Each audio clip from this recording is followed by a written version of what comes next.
Memaafkan itu pilihan. Itu hak kita. Mau memaafkan atau tidak memaafkan. Ya, kalau kita mau memaafkan, nikmati manfaatnya. Dan kalau tidak mau memaafkan, ya nikmati juga beratnya menanggung kemarahan dan kebencian.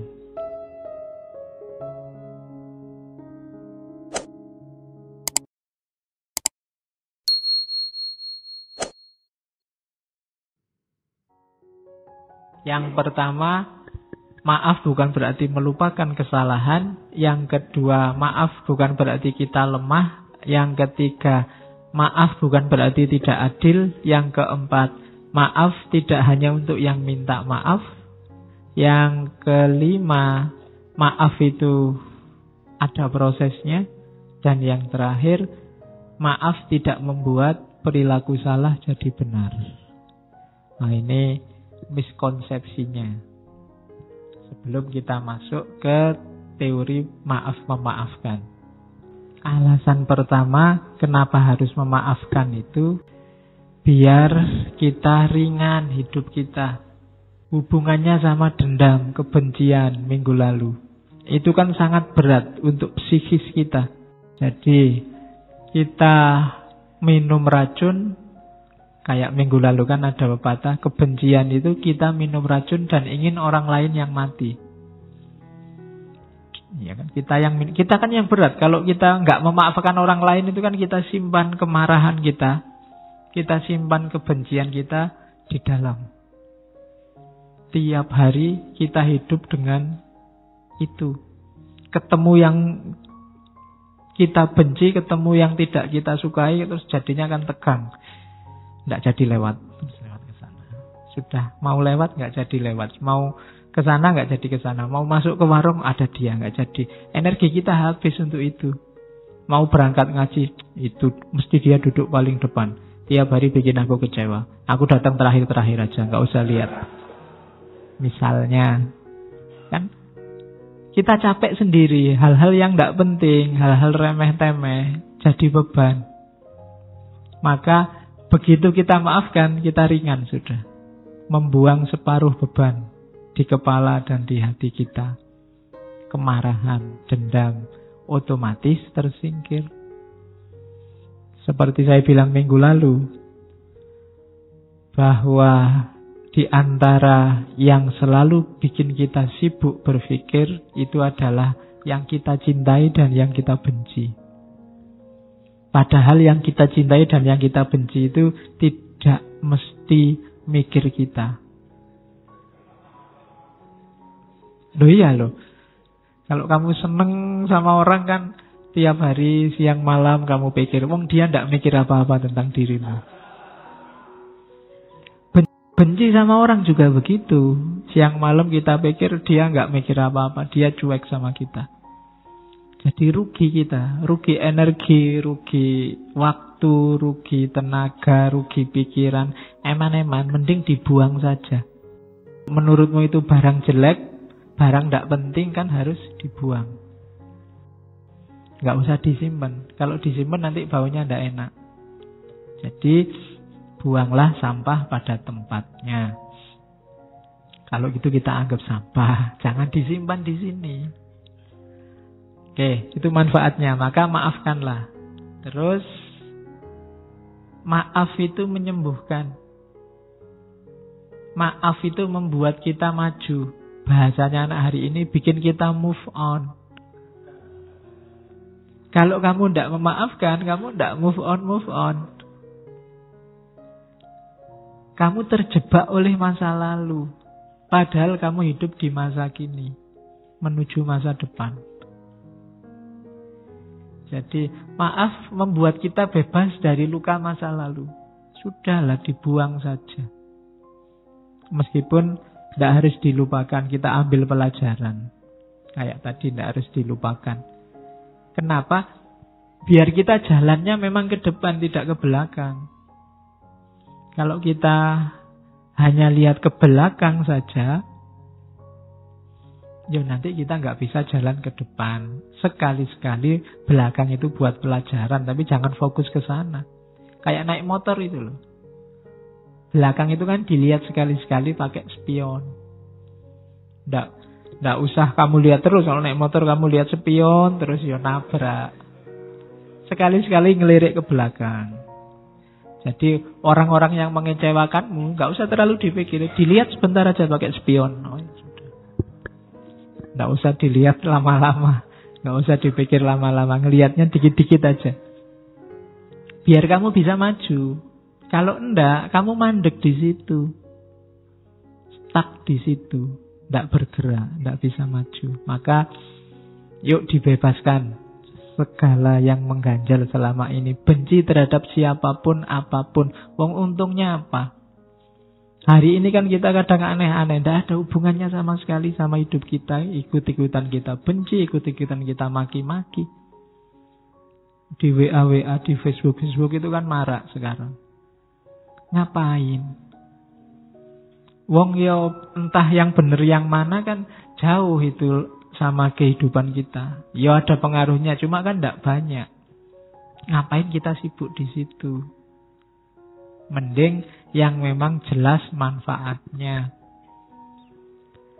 Oke, yang kedua itu ya. Jadi mari kita singkirkan aja bau kebencian apapun. Tidak usah nyari di orang lain. Cari dalam diri kita sendiri. Saya sering bilang kita itu selalu melihat ke orang lain. Kita marah-marah kalau ada orang maki-maki, kalau ada orang mengkafir-kafirkan, ada orang membid'ah-bid'ahkan. Tapi selalu orang lain. Jangan-jangan kita juga begitu. Nganggap orang lain salah, nganggap orang lain keliru, nganggap orang lain tidak pas. Yang pas kita. Itu tadi yang diketawakan oleh Al-Quran kan. Kullu hisbim bima ladaihim farihun. Setiap grup, setiap kelompok merasa bangga. Kalau bahasa Jawanya merasa umuk dengan kelompoknya. Maka kita hindari itu, kita bersihkan aja diri kita dari hal-hal yang tidak penting. Di antara cirinya orang baik kan ada hadisnya, min khairi husnil mar'i tarkuhu malayakni. Di antara ciri orang baik itu meninggalkan yang tidak ada hubungannya dengan dirinya. Terus yang ketiga, maaf itu membawa harmoni, kesatuan, kehidupan yang baru. Itu jelas. Karena tidak mungkin ada yang baru kalau kita terlalu berat dengan beban lama. Tidak mungkin kita bisa lari maju kalau beban kita hari ini terlalu berat. Beban batin kita terlalu mantap sehingga melangkah aja kita beratnya luar biasa. Terkungkung oleh masa lalu. Maafkanlah. Biarlah dia dengan yang lain, kamu nyari sendiri yang lain juga. Tidak usah terlalu lama dipikir. Iya. Yo Ben. Dia sama yang lain. Emangnya tidak bisa nyari yang lebih jelek? Oke. Ya. Tidak apa-apa tuh. Ya kalau untuk umum kan kamu bisa bilang begitu, tidak apa-apa. Terus. Jadi jangan dipendam. Bebaskan dirimu. Terus maaf membuat kita lebih realistis. Tidak terpenjara. Tidak terkungkung oleh masa lalu. Terus itu sudah dijelaskan tadi. Maaf membuktikan bahwa kita masih manusia. Yang butuh memaafkan juga butuh dimaafkan.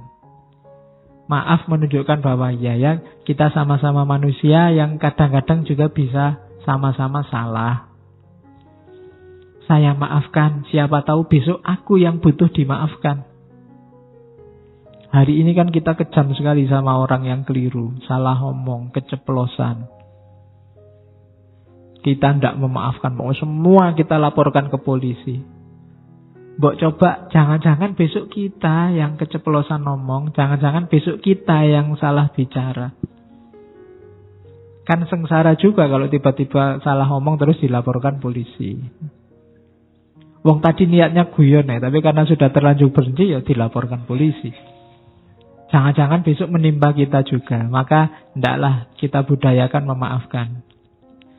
Kalau orangnya sudah memang minta maaf, ya kita maafkan. Karena siapa tahu besok kita yang butuh dimaafkan. Jadi peradaban yang saya bilang tadi, pemaafan itu levelnya tidak hanya level adil. Ya memang adilnya orang salah itu dihukum. Cuma pemaafan itu melampaui adil. Dia ada di level ihsan. Kan lebih enak jadi orang mulia. Di atasnya sekedar adil. Jadi maaf menunjukkan bahwa kita ini manusia bisa salah. Kalau orang lain minta maaf, ya kita maafkan. Karena siapa tahu besok kita yang butuh dimaafkan. Yang terakhir di catatan saya, mengapa harus memaafkan? Maaf itu membuat kita punya energi lebih. Yaitu logikanya matematika. Kemarin energi kita pakai untuk membenci orang. Untuk merancang balas dendam ke orang yang membuat salah pada kita. Ini kan energinya besar. Energi besar ini begitu kita memaafkan, bisa kita manfaatkan ke yang lain. Yang lebih penting, yang lebih manfaat. Daripada pikiran yang negatif, rancangan hidup yang negatif hanya untuk balas dendam. Hanya untuk membenci orang lain. Sudahlah kita maafkan saja, kita rancang hidup kita secara lebih positif dengan energi yang fokusnya ke sana. Itu manfaatnya memaafkan. Alasannya itu. Jadi kalau ada yang tanya mengapa harus memaafkan, yang pertama kamu akan lebih tenang. Yang kedua kita tidak akan terkungkung oleh masa lalu. Yang ketiga, ya biar hidup ini lebih cerah, lebih harmonis.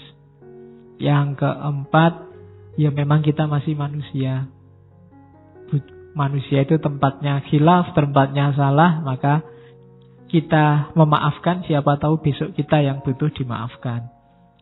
Dan yang terakhir, dengan memaafkan, energi kita untuk membenci, untuk balas dendam, untuk ingat-ingat salahnya orang lain bisa dimanfaatkan ke arah yang lebih positif. Maka budayakan hidup memaafkan. Tapi ada kalanya orang tidak mau memaafkan. Banyak alasannya. Di catatan saya ada beberapa. Mengapa ada orang tidak memaafkan? Jawabannya kayak tadi. Orang menganggap memaafkan itu lemah. Orang lebih memilih hidup harus adil. Salah ya dihukum. Keliru ya harus dikasih sanksi. Jadi ada yang pakai argumen itu. Agama kan ada hitung-hitungannya. Kalau orang minum khamr, hukumannya semacam ini. Kalau orang zina, hukumannya semacam ini. Nah ini tuntutan adil. Itu bikin orang tidak memaafkan. Jadi paradigma adil. Apa tidak boleh? Ya boleh. Cuma levelnya beda dengan pemaafan tadi.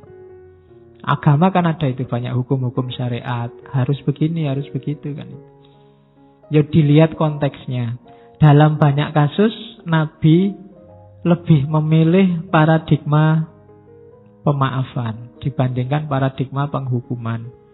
Dibandingkan paradigma sekedar keadilan.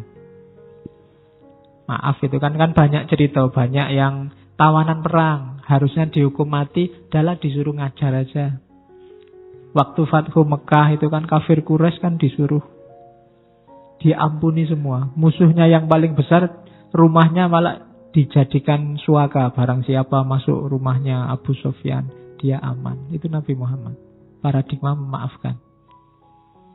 Satu ketika ada anak muda yang menghadap pada Nabi. Dia ngaku, Nabi, saya kemarin baru saja zina. Itu jarang ya ada kayak gini hari ini. Ya. Oke, kalau hari ini kan lebih dahsyat, tidak cuma ngaku, di video lagi. Ya. Tinggal kita lihat bisa dia tidak cuma ngaku ada buktinya. Cuma 3 kali dia ngadep Nabi begitu. Begitu ngadep pertama, Nabi pura-pura tidak dengar. Terus Nabi minggir. Ngadep kedua, Nabi bilang, tidak, mungkin kamu khilaf. Sebenarnya kamu tidak zina, bertobat sajalah. Terus Nabi minggir. Sampai 3 kali Nabi masih begitu. Sudahlah, kamu tobat saja. Datang yang keempat baru Nabi bilang, ya sudahlah kalau kamu ngeyel. Dia minta dirajam. Karena hukumannya orang zina itu kan rajam. Nabi bolak-balik bilang tobatlah. Itu kan maksudnya paradigma yang lebih tinggi dari bahasa adil. Tapi pemuda ini milih adil saja.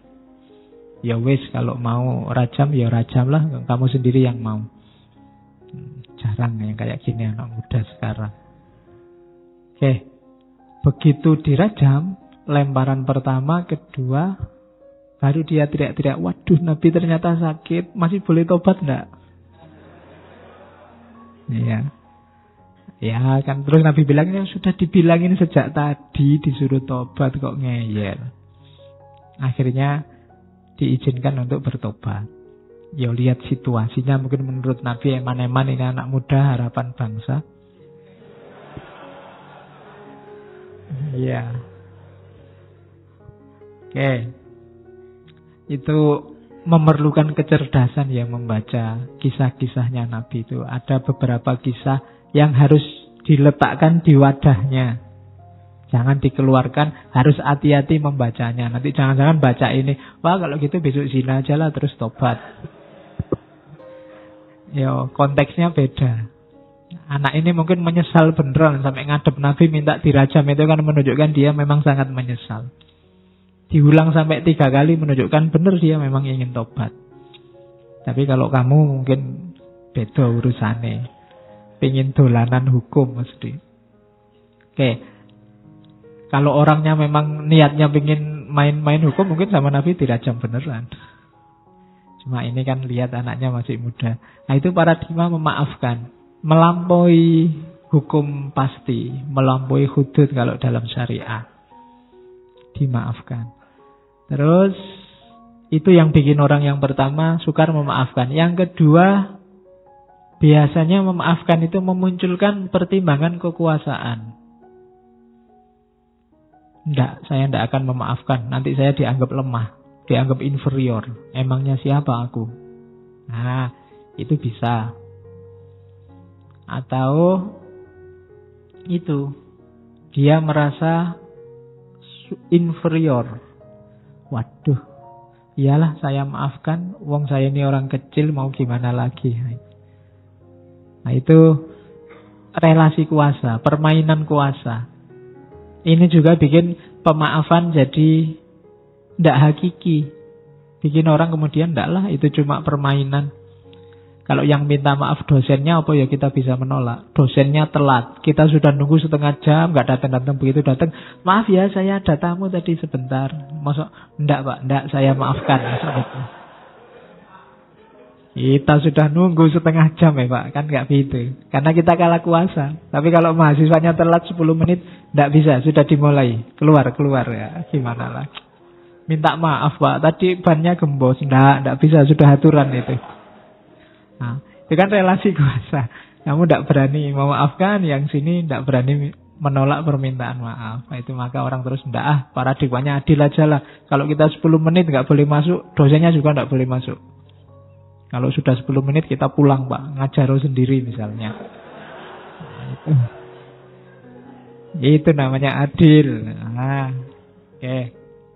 Ya besok kalau kuliah hari pertama, Pak perjanjian Pak, ini paradigmanya adil apa permaafan? Ya. Oke, nanti kalau dosennya yang pinter, buat kamu yang adil, buat saya pemaafan. Terus, itu biasanya jadi alasan orang cenderung tidak memaafkan. Bertentangan dengan keadilan. Harus keadilan yang nomor 1 didahulukan. Nah itu bikin orang terus tidak memaafkan.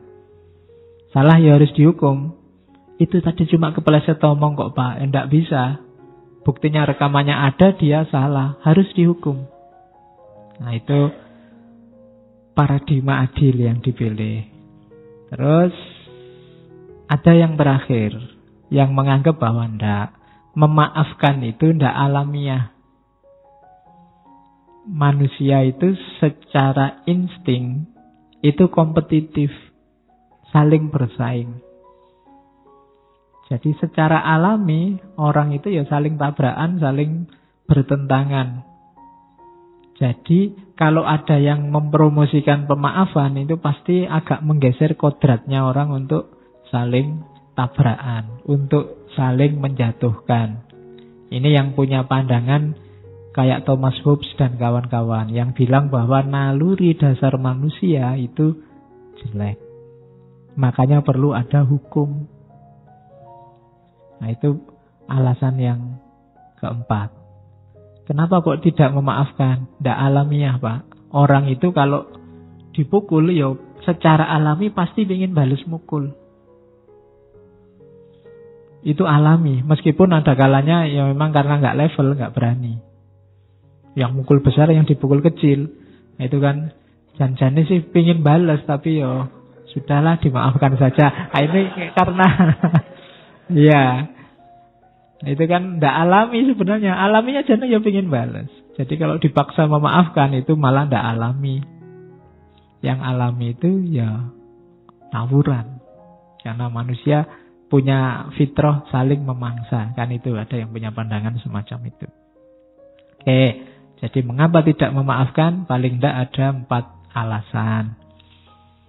Terus, ketika orang memaafkan, benar-benar memaafkan, maka ada 3 ranah yang terlibat. Kognitif, afektif, dan behavior. Kadang disebut psikomotorik. Jadi akalnya juga memaafkan, batin rasanya juga memaafkan, perilakunya juga menunjukkan aktivitas memaafkan. Itu berarti benar-benar memaafkan. Jadi akalnya sudah bisa menerima. Oh iya, dia salah, dia keliru, harusnya dia tidak melakukan itu. Tapi dia kan manusia biasa. Itu akalnya bunyi. Nanti rasanya juga bunyi. Iyalah, saya maafkan. Kasihan dia, kasihan juga saya kalau lama-lama membenci, lama-lama saling marah. Itu afeksi. Behaviornya, perilakunya kemudian salaman, kemudian hidup bersama, kemudian saling menghargai, itu behavior. Berarti memang sudah memaafkan. Jadi kalau 3 ranah ini terlibat, tidak sekedar di mulut kayak tadi, berarti kita sudah benar-benar memaafkan. Kognitif, afektif, sama behavior. Perilaku kita menunjukkan memaafkan, batin kita memang memaafkan perbuatannya, dan akal kita memaklumi apa yang sudah dilakukan. Itu berarti kita sudah benar memaafkan. Memaafkan tapi behaviornya tidak begitu. Masih lirik-lirikan, masih caci maki, ya berarti belum. Hatinya masih belum. Ya saya maafkan tapi masih agak ganjel gimana ya kok, berarti belum. Akalnya juga masih, saya belum bisa menerima, perbuatanmu terlalu kejam padaku. Nah, itu berarti juga belum. Kalau 3-tiganya kombinasi kognisi, afeksi, behaviornya sudah memaafkan, itulah namanya memaafkan. Kalau belum ya memang sebenarnya masih berat. Dan tidak masalah, ada prosesnya. Tidak bisa langsung. Oke. Ini agak ngulang kayak tadi. Mengapa harus memaafkan? Ya depresi, marah, mencegah balas dendam, meningkatkan kualitas hubungan. Kadang-kadang kemarahan kita, ketika kita tidak mau memaafkan, itu yang terjadi rangkaian balas dendam. Saya mukul, kemudian kamu tidak terima, kurang ajar aku dipukul, balas mukul. Loh kamu balasnya 2 kali, tak balas lagi. Loh kamu, ya rangkaian kayak Amerika waktu diserang 9/11. Tidak dimaafkan terorisnya, dikejar kemana-mana sampai ke Afghanistan, ke Irak. Akhirnya kan rangkaian kekerasannya nggak habis sampai sekarang.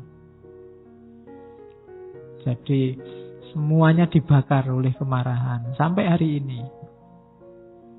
Jadi hati-hati, kemarahan kita, kebencian kita itu akan berangkai, melahirkan kemarahan baru, kebencian yang baru. Karena kamu caci maki dia ganti caci maki kamu. Kamu balasnya lebih dahsyat, dia lebih dahsyat lagi. Kamu ngomong satu jenis binatang, dia ngomong 3 jenis binatang. Ya kan? Jadi kamu ngomong 5 jenis, dia ngomong seluruh kebun binatang. Kamu ngomong, ya bisa begitu. Kamu maki dia maki kamu. Kamu maki dia ditambah kamu maki saudaranya. Dia maki kamu tambah maki bapaknya, ibunya. Oh dasar mbahnya, oh dasar terus. Jadi ini rangkaian. Bisa sampai dosen-dosennya, bisa sampai kampus-kampusnya. Dasar mahasiswa Windeso. Kampusnya kena. Ya kan? Kampusnya sampai kena, nanti dosennya juga kena, semuanya bisa kena. Itu rangkaian, di situ pakai istilah rangkaian kezaliman, rangkaian. Ini berangkai loh, jangan salah. Tidak cuma melibatkan dirimu, maka maafkanlah kalau memang ada kemungkinan dimaafkan menurutmu, karena tidak bisa dipaksa. Maklumilah. Dan yang terakhir itu meningkatkan kebanggaan. Jangan salah loh. Begitu kamu memaafkan, itu ada rasa bangga tersendiri. Ternyata aku ini kuat ya. Ternyata kamu punya harga sekarang. Menaikkan prestismu sendiri, kebanggaan dirimu. Ya rasakan sendiri kalau kamu nanti memaafkan. Biarlah engkau bahagia bersamanya. Aku turut mendoakan. Nah itu kan meningkatkan. Orang yang lihat, wah kamu baik sekali ya, kamu sudah begitu kamu masih mendoakan saja. Nah, itu ada kebanggaan diri. Oke. Terus sekarang prosesnya. Proses memaafkan itu yang jelas tadi ya, disengaja. Terus tidak bisa langsung, ongoing proses, butuh waktu. Bahkan dalam kasus tertentu perjuangannya sepanjang hidup. Ya kayak tadi, kamu dikhianati sekali, itu kan teringat terus. Ini kan anytime kamu berusaha untuk bertarung melawan ingatan bahwa kamu pernah dikhianati itu. Meskipun kamu sudah memaafkan. Dan resikonya kamu harus bertarung terus untuk tidak lagi mengingat-ingat kesalahan dia padamu. Jadi memang butuh waktu, takes time. Bahkan bisa sepanjang hayat. Karena itu memaafkan bukan proses yang mudah. Kemudian permaafan juga sifatnya aktif. Tidak pasif, tidak nunggu. Ya kapan-kapan kalau saya sadar saya maafkan, tidak. Kamu harus berusaha bergerak untuk memaafkan. Kalau nunggu sampai batinmu siap memaafkan, ya tidak siap-siap. Karena memang karakter kita kalau ada orang salah, ya memang ingin balas kayak tadi bawaan. Maka jangan ditunggu sampai kamu siap memaafkan, tapi berusahalah untuk bisa memaafkan. Berjuanglah. Meskipun tidak harus langsung. Kemarahan yang ada di dadamu taklukkanlah pelan-pelan. Tidak harus kesusu. Carikan dasar yang kuat. Biar nggak sekedar ditutup-tutupi, tapi memang secara sadar dimaafkan. Karena kalau cuma ditutup-tutupi, pada saatnya bisa meledak. Tapi usahakan ya memaafkan yang benar. Maka itu sifatnya aktif. Tidak pasif. Jadi memaafkan itu justru menunjukkan keaktifan. Bukan menunggu orang minta maaf. Kemudian dari dalam. Jadi bereskan dalam dulu. Baru nanti ekspresi keluarnya bagus. Kalau di dalamnya belum beres, keluarnya ya tidak akan beres. Pura-pura saja. Kalau ketemu senyum tapi begitu lewat melirik. Ya kan? Kalau ketemu ngomongnya enak-enak, di belakang ngomongnya jelek-jelek, berarti belum memaafkan. Maka bereskan dulu yang di dalam sini. Kalau masih belum ya ngomong, saya sedang berusaha untuk memaafkanmu, mohon maaf ya, ini masih perjuangan, kan biasa aja. Jadi aku sangat kecewa, aku sangat marah. Yo, berusaha aku memaklumi, tapi sampai hari ini masih belum sukses. Jadi bantulah perjuanganku. Nah, oke, semangat kan gitu. Kayak Benteng Takeshi itu loh, kalau mau gerak itu, aku bisa kan gitu. Meskipun setelah itu kecemplung. Oke, kan biasanya gitu kan, mantep, teriak semangat, aku bisa. Tapi terus jatuh. Terus. Dan ya, dia karena dalamnya berubah, nanti perilakunya berubah. Jadi ada proses panjangnya. Nanti ada penjelasan detailnya. Ini loh prosesnya. Ini namanya teorinya Enright Model. Yang punya teori Robert Enright dari bukunya Forgiveness is a Choice. Memaafkan itu pilihan. Memaafkan itu pilihan. Itu hak kita. Mau memaafkan atau tidak memaafkan. Ya, kalau kita mau memaafkan, nikmati manfaatnya. Dan kalau tidak mau memaafkan, ya nikmati juga beratnya menanggung kemarahan dan kebencian. Yang pertama, uncovering phase, fase membuka. Jadi di fase pertama ini, ungkapkanlah, pahamilah lukamu, sakitmu, kenalilah rasa marahmu, rasa kebencianmu. Ini penting. Banyak orang yang kadang-kadang marah dan bencinya itu dia juga tidak jelas. Kenapa kamu marah sama dia? Tidak tahu, saya lihat di WA itu banyak orang marah-marah ke dia, ya saya ikut-ikutan. Itu tidak jelas. Hubungannya apa dia sama kamu? Kok kamu ikut maki-maki dia? Itu tidak jelas.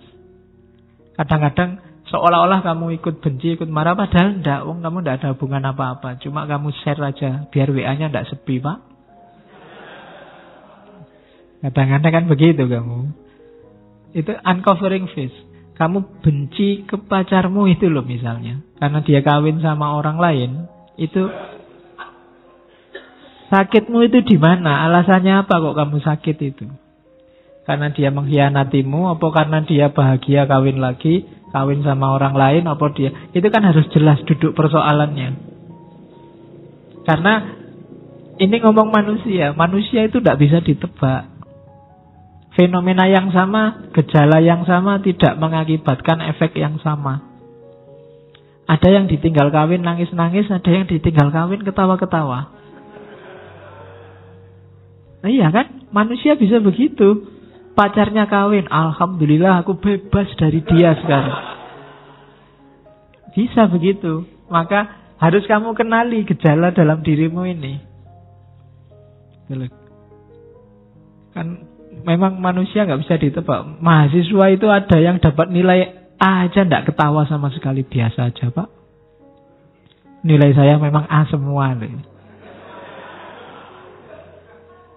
Gayanya ada yang kayak begitu. Itu manusia. Padahal temennya nilainya satu pun nggak ada A-nya. Begitu dapat A mungkin orang ini sewenang, tapi temennya yang satu semua A. Jadi A tidak terlalu wow bagi dia. Nah itu kan manusia. Maka perlu fase khusus uncovering. Coba dibongkar kebencianmu itu loh. Kamu benci kenapa sih? Karena apa? Karena dia ngomongnya salah. Salah pada siapa?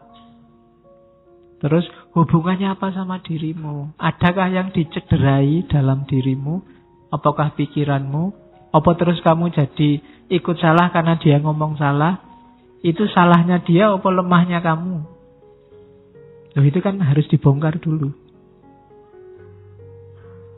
Marah-marahmu itu posisinya di mana? Untuk apa? Targetnya apa?